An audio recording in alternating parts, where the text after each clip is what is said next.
Hi there crafters, Louise with you today. Thanks so much for checking out this video. It is another cat spam, so if you're not interested in seeing the crazy antics of my mischievous little ginger cat, please scroll on. Now, this one is an exclusive cut file that I've designed. It is a subby available cut file, so if you're a subscriber to the Kit Club, you will get access to this for free, and it's part of the perks of being a subscriber. Now don't look too closely here because I actually rip the cut file. So in the corner it has a little incident and part of it tears, but I'm going to glue it down anyway, so it's not a huge drama. But if you see that torn element, just know that that was a little whoopsie and I had to fix that.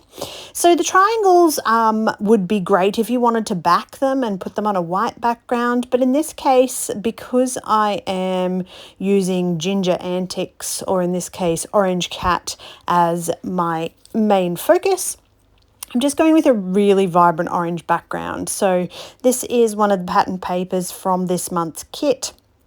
I didn't need too much. I really like the striking contrast of the black cut file over that orange. Now I've chosen two smaller 3x4 photos and I'm going to overlap them. So this is actually got a little bit of story of how the crazy ginger cat decided he was going to climb up on top of the air conditioning vent and then couldn't get himself down, so I had to climb up there and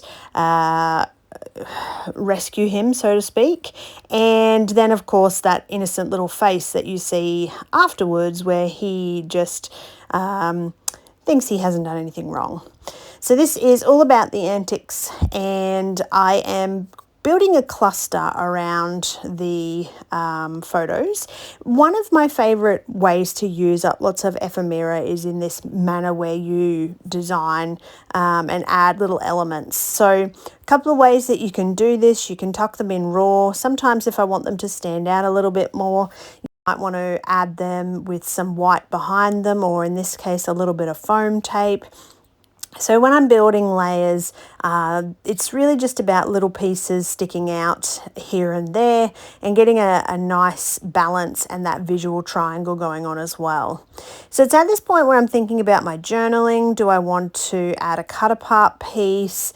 I know that I am going with a slightly longer title, but I haven't actually considered where that's going to be, and I need to anchor that title a little bit. So this torn strip at the bottom is where we're going to place the title. So I do have a little bit of trouble using alpha stickers. I love them. I love how they look on layouts, but they're not my favorite way to title a page, and that can be a little bit difficult for me.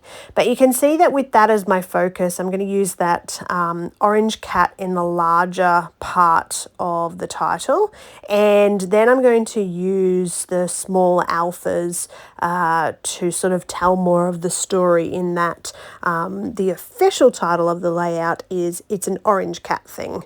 So definitely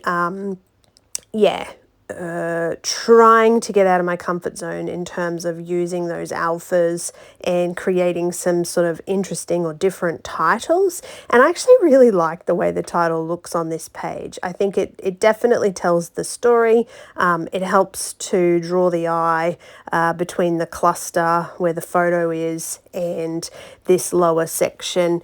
It's balanced really nicely with the contrast of the black and the orange. It's just turned out to be a really nice, vibrant, bright page. Now, I don't know why I didn't glue these down straight away, but for some reason I left them loose and they were flopping around the page, so I decided I was going to get them put down. I toyed with the idea of putting a little bit of mounting tape behind my cluster, but it didn't actually need it. I think it didn't get too lost. Sometimes you can feel that elements will get a little bit lost, but in this case, I wasn't feeling that. I felt like the cluster sat really nicely on that orange and black background. Alrighty, so the final steps in this is purely just working through getting that title. So if you can't actually read the title or can't see the official title, it's an orange cat thing. So I'm going to start at the end and work backwards so that I can place those letters in the appropriate position.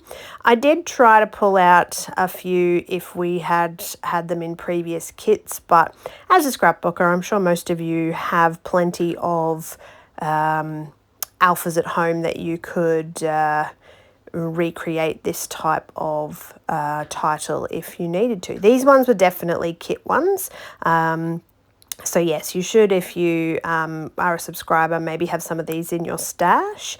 And I just want to show you a little technique. I can't remember who I saw do this, but instead of putting glue onto the back of your alphas, I saw somebody do this where they just popped the glue on their hand, dipped the alpha in that glue to transfer it onto the back of the piece that they were sticking down, and yeah, it was a great little technique. So off camera a little bit there, you'll see I'm just dipping each of these alphas in that glue, and because it's just straight up tacky glue, you can just wipe it off when you need to.